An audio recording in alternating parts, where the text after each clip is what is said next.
నేను జిఆర్ మహర్షి. ఆంధ్రప్రదేశ్ రాజకీయాల్లో విమర్శల జోరు బాగా పెరిగింది. షర్మిల గారు అన్నపైన దాడిని పెంచారు. ఆమె పదే పదే వైఎస్ రాజశేఖర రెడ్డి బిడ్డను, నేను వైఎస్ రాజశేఖర రెడ్డి బిడ్డను, షర్మిలారెడ్డిని ఇలా అంటున్నారు.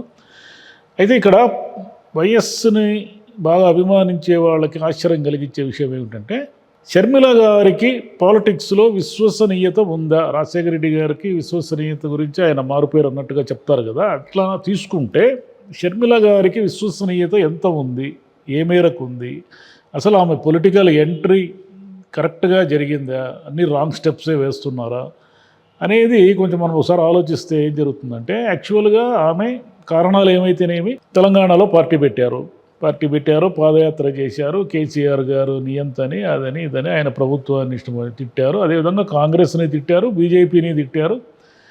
ఆమె వెంట కొంతమంది నాయకులు కానీ కార్యకర్తలు కానీ వీళ్ళందరూ కూడా ఆ పార్టీని నమ్ముకొని ఆమె వెంట తిరిగారు. కొంతకాలం పార్టీ నడిచింది. హఠాత్తుగా ఆమె ఢిల్లీ వెళ్ళి నేను విలీనం చేస్తానని చెప్పారు. ఆ విలీనం కూడా జరగలేదు. లేదు నేను పోటీ చేస్తాను, అన్ని సీట్లు పోటీ చేస్తాము, తగ్గేది లేదు అన్నారు. అయితే చివరికి ఏమైందంటే ఆమె పోటీ చేయను లేదు. అప్పటికప్పుడు ఆమె కాంగ్రెస్ ఆమెని చేర్చుకుని క్యాంపెయినర్గానో లేదా ఏదో ఒక పదవి ఇవ్వడము ఏమీ కూడా చేయలేదంటే ఒక రకంగా అనిశ్చిత స్థితిలో పెట్టి ఆమెతో రాజకీయం నడిపారు కాంగ్రెస్ వాళ్ళు. మరి విశ్వసనీయత అంటున్న షర్మిల గారు తెలంగాణలో వచ్చేసరికి నేను తెలంగాణ కోడల్ని, తెలంగాణనే నా ఇది, నేను తెలంగాణకు సంబంధించిన వాళ్ళు కాదని ఎవరు అనడానికి వీల్లేదు అని గట్టిగా గర్జించి ఆ రోజు మాట్లాడినారు కదా. అంటే రాజకీయం అనేది ఎప్పుడు కూడా వ్యక్తిగతం కాదు కదా. ఆమె ఎప్పుడైతే పార్టీ పెట్టారో ఆమెను నమ్ముకొని ఆమె వెంట పాదయాత్రకు కానీ అనేక నియోజకవర్గాల్లో ఎంతో కొంత కేటర్ కానీ వీళ్ళందరూ తిరిగారు. హఠాత్తుగా ఆమె వాళ్ళందరినీ గాలికి వదిలేసి కాంగ్రెస్ పార్టీలో విలీనము అని ప్రకటించేశారు. ఇప్పుడు ఆ పార్టీ తెలంగాణలో దాదాపుగా డిసప్పేర్డ్. అంటే దానికి సంబంధించిన వాళ్ళు ఎవరు అటు కాంగ్రెస్లోనూ లేరు, షర్మిల గారి వెంట లేరు, ఎక్కడా లేరు. అంటే తెలంగాణలో ఆమె పోటీ చేయలేదు. పోటీ చేసి ఉంటే గెలిచేవాళ్ళు లేదో తెలియదు, గెలుస్తారని నమ్మకం కూడా ఇక్కడ ఎవరికీ లేదు. కానీ విశ్వసనీయత అని తండ్రి గారి పేరు చెప్పుకుంటున్నారు కాబట్టి ఈ ప్రస్తావన మనం తీసుకురావాల్సి వస్తుంది.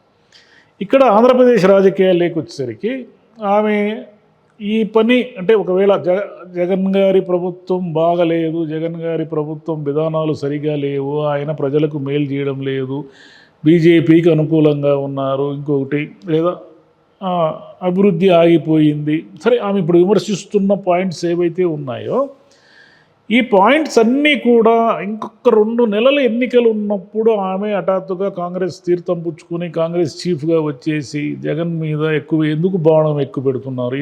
ఆమె నిజంగా ఆంధ్రప్రదేశ్ ప్రజలపైన ఆమెకు ప్రేమే ఉంటే, ఆంధ్రప్రదేశ్ బిడ్డగా ఆమెకు అభిమానమే ఉంటే ఆమె ఈ పని ఎప్పుడో జగన్ దారి తప్పాడు అని ఆమె గ్రహించారు కదా. ఆమె ఏమంటున్నారు, ముఖ్యమంత్రి అయిన తర్వాత ఆయన మనిషే మారిపోయారు, నేను అసలు తాడిపల్లికి వెళ్ళలేదు, ఏదో 1-2 సార్లు ఆ కొడుకు ఈ శుభలేఖ ఇచ్చేదానికి ఒకసారి, అంతకుముందు ఒకసారి తల్లితో కలిసి వెళ్ళాను అని ఆమె చెప్తున్నారు కదా. అంటే అన్న ముఖ్యమంత్రి అయిన తర్వాత ఏ అన్ననైతే తాను అధికారంలోకి, ఆమె చెప్పుకుంటున్న మాటలు బట్టి పాదయాత్ర చేసి అన్నను అధికారంలోకి తీసుకొచ్చి కూర్చోబెట్టానో ఆ అన్న దారి తప్పి ముఖ్యమంత్రి అయిన తర్వాత పూర్తిగా మారిపోయాడు అని అంటున్నప్పుడు అది మీ కుటుంబ విభేదం వరకైతే ఓకే.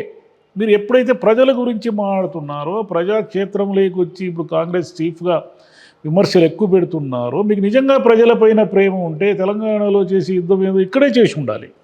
ఇక్కడే మీరు పార్టీ పెట్టి ఇక్కడే యుద్ధము చేసి ఉంటే, ఇక్కడే ఆంధ్రప్రదేశ్ ప్రజల తరఫున మీరు మాట్లాడి ఉంటే, ఇప్పుడు తెలంగాణ ఎన్నికలు అయిపోయి ఆ ఎన్నికల్లో మీ పాత్ర ఏమీ లేకుండా అక్కడి నుంచి మీరు ఇక్కడికి వచ్చేసి ఇప్పుడు మాట్లాడే మాటలు ఒక 2 ఏళ్ల క్రితము 3 ఏళ్ల క్రితము కనుక మీరు మాట్లాడి ఉంటే, మీరు చెప్పినట్టు విశ్వసనీయత అనేది అంటే రాజశేఖర రెడ్డి గారి చిరునామా విశ్వసనీయత అని చాలామంది ఆయన అభిమానులు విశ్వసిస్తారు కదా.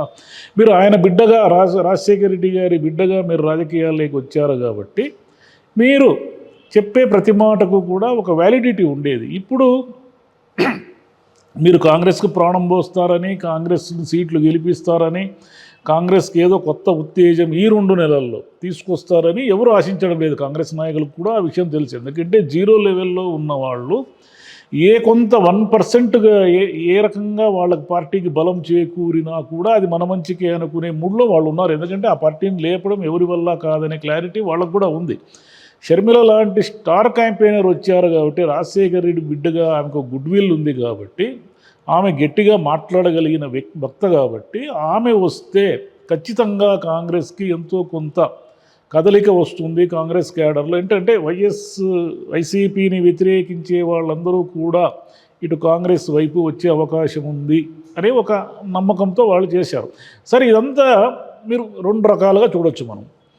ఇప్పుడు ఆమె చంద్రబాబు నాయుడు ఏదో నామకే వస్తే విమర్శిస్తూ ఉంది, కానీ చంద్రబాబు నాయుడు గారిని ఆమె పెద్దగా ఏమి అనడం లేదు. ఎందుకంటే ఆమె టార్గెట్ జగన్ గారే కాబట్టి, ఆ టార్గెట్లో భాగంగా ఆమె ఏం మాడుతున్నారు అంటే, ఒకటి వైసీపీకి ట్రెడిషనల్గా బలంగా ఉన్నటువంటి సామాజిక వర్గమైన రెడ్ల గురించి ఆమె నేను షర్మిలారెడ్డినే అని గట్టిగా మాడుతున్నారు. అంటే రెడ్ల సామాజిక వర్గం ఓట్లు తన వైపు తిప్పుకునే దాంట్లో భాగం ఒకటి. 2, మణిపూర్లో క్రిస్టియన్ల గురించి ఆమె ఎందుకు ప్రస్తావిస్తున్నారు అంటే, జగన్ క్రిస్టియన్ అయి ఉండి కూడా ఇక్కడ క్రిస్టియన్ల తరఫున ఏమీ మాట్లాడలేదు, బీజేపీకి అనుకూలంగా ఉన్నాడు, బీజేపీ మౌత్ పీస్ ఆయన అనేది ఎస్టాబ్లిష్ చేస్తే క్రిస్టియన్ ఓట్లలో చీలికి వచ్చి ఏదో ఒక రకంగా జగన్కి నష్టం చేకూరాలి అనేది ఆమె అభిప్రాయం. సరే, జగన్ గారికి నష్టం చేకూరింది, వైసీపీ ఇది అయ్యింది అనుకుందాం, ఓడిపోయింది అనుకుందాం. అది ఎవరికి లాభం? చంద్రబాబు నాయుడు గారికి, పవన్ కళ్యాణ్కి లాభం అది. అంతే తప్ప ఈమె పార్టీకి అయితే ఎప్పటికీ లాభం చేకూరదు. ఈమె పార్టీ తరఫున 1-2 ఎమ్మెల్యేలు గెలుస్తారని కూడా ఈరోజు యాజ్ ఆన్ టుడే లెక్కల ప్రకారం అయితే ఎవరికీ ఆశ లేదు. మరి ఆమె ఏమి ఆశించి, అంటే అన్న ఓటమినే ఆశించి ఆమె పనిచేస్తున్నారా అంటే, అన్న ఓటమిని ఆశిస్తున్న వాళ్ళు మీరు కుటుంబ తగాదాలతో ఆయన ఓటమిని ఆశిస్తున్నారా, లేక నిజంగా ప్రజా సమస్యలపైన మీకు శ్రద్ధ కానీ లేదా చిత్తశుద్ధి కానీ ఉందా అనేది ఒక క్వశ్చన్ మార్క్. ప్రజా సమస్యలపైన మీకు చిత్తశుద్ధి ఉంటే మీరు ఈ పని 3-4 ఏళ్ల క్రితం చేసి ఉండాలా. మీరు ఆ పని చేయలేదు. చేయకపోగా 2 నెలల్లో ఎన్నికలు ఉన్నప్పుడు ఆయన మీద ఎక్కుపెట్టిన అందరూ ప్రతిపక్షాలన్నీ ఏకమై జగన్ ఎలాగైనా ఓడించాలి అని ఉన్నప్పుడు మీరు ఇంకొక ఆయుధాన్ని తీసుకొచ్చి వాళ్ళ చేతికి ఇచ్చారు. అంటే మీకు అన్న ఓటమే మీకు ముఖ్యం. అంటే అన్నని ఓడించాలి అనే టార్గెట్తోనే మీరు రాజకీయాల్లోకి వచ్చారు. సరే, ఈ 2 నెలల తర్వాత సరే జగన్ గారు ఓడిపోయారు అనుకుందాము, చంద్రబాబు నాయుడు అలయన్స్తో ఏదో గవర్నమెంట్ వచ్చింది అనుకుందాం. అప్పుడు ఏమిటి మీ పరిస్థితి? మీరు ఆంధ్రప్రదేశ్ రాజకీయాల్లో ఉంటారా, లేక మీ లక్ష్యం నెరవేరింది కాబట్టి సైలెంట్గా ఇక నాకు కాంగ్రెస్ పార్టీలో ఒక సీటు కూడా గెలవలేదు కాబట్టి, కాంగ్రెస్ పార్టీని నేను గెలిపించలేకపోయాను కాబట్టి నేను రాజీనామా చేసేసి ప్రశాంతంగా మీ లక్ష్యం నెరవేరింది కాబట్టి కామ్గా ఉంటారా అనేది ఒకటి. అదేవిధంగా మీరు అన్నగారిని విమర్శిస్తున్నట్టుగానే చంద్రబాబు నాయుడు గారిని కూడా సీరియస్గా, అంటే ఆయన కూడా 14 ఏళ్ళు ముఖ్యమంత్రి ఉన్నారు కదా, మరి 14 ఏళ్ళు ముఖ్యమంత్రి ఉన్నప్పుడు ఆయన ఏం చేశారు?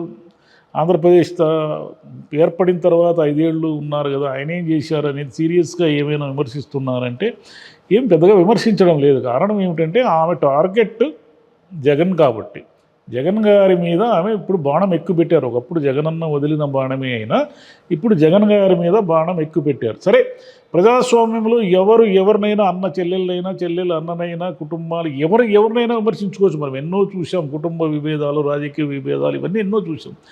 దాంట్లో ఏమి తప్పు లేదు. అంటే ఆమె విమర్శించడంలో ఏమీ తప్పు లేదు. కానీ ఆమె ప్రజల తరఫునే మాట్లాడుతున్నారా, కుటుంబ తగాదాల నేపథ్యంలో మాట్లాడుతున్నారా అనేది ఒకటే క్వశ్చన్ మార్క్. అందువల్లనే ఆమె విశ్వసనీయత రాజశేఖర రెడ్డి గారితో పోల్చుకున్నప్పుడు ఆమె విశ్వసనీయత చాలా డోలాయమానంగా ఉన్న పరిస్థితుల్లో ఉంది ఈరోజు. ఎందుకు అంటే తెలంగాణలో ఆమె కాడి వదిలేసి పార్టీ పెట్టి అక్కడ చాలామందిని సమీకరించి కొంతకాలం పార్టీ యాక్టివిటీస్ చేపట్టిన తర్వాత కేసీఆర్ను ఓడించడమే నా లక్ష్యం అనేసి అక్కడి నుంచి ఇక్కడికి వచ్చేసారు. ఇక్కడ కూడా జగన్ను ఓడించడమే నా లక్ష్యం కాబట్టి నా లక్ష్యం నెరవేరింది, ఇంక నాకేం సంబంధం లేదని కూడా మళ్ళీ ఆమె కూల్గా ఉండగలరేమో అనేది ఒక అనుమానం ఉంది. ఆమె రాజకీయాల్లో ఎంతకాలం ఉంటారు, అసలు నిజంగా ఆమెకు రాజకీయాల పట్ల యాంబిషన్ ఉందా, ప్రజా జీవితంలో వచ్చి పోరాడాలనే కోరిక ఉందా, కేవలం ఆ రోజు అన్నను ముఖ్యమంత్రి చేయడానికే ఆమె పాదయాత్ర ఇవన్నీ చేశారా, నిజంగా ప్రజల కోసం చేశారా? ఇవన్నీ కూడా ప్రశ్నార్థకాలు. ఎందుకంటే మీరు అన్నను ముఖ్యమంత్రి చేయడానికి ఆ రోజు పాదయాత్ర చేశారు, ఈరోజు అన్నను ముఖ్యమంత్రి నుంచి దింపడానికి మీరు మళ్ళీ జనంలోకి వస్తున్నారు. ఆ రోజు ఈరోజు నిజంగా మీకు ప్రజా సమస్యల పట్ల స్పందన కానీ, ప్రజల పట్ల ప్రేమ కానీ, అభిమానం కానీ ఉండే రాజకీయాల్లో వచ్చారా అనేది ఇప్పుడు చాలామందిని వైఎస్ అభిమానులే కాదు, మామూలుగా మామూలు సామాన్యులను కూడా వేధిస్తున్నటువంటి ఒక ప్రశ్న ఇది. Thank you.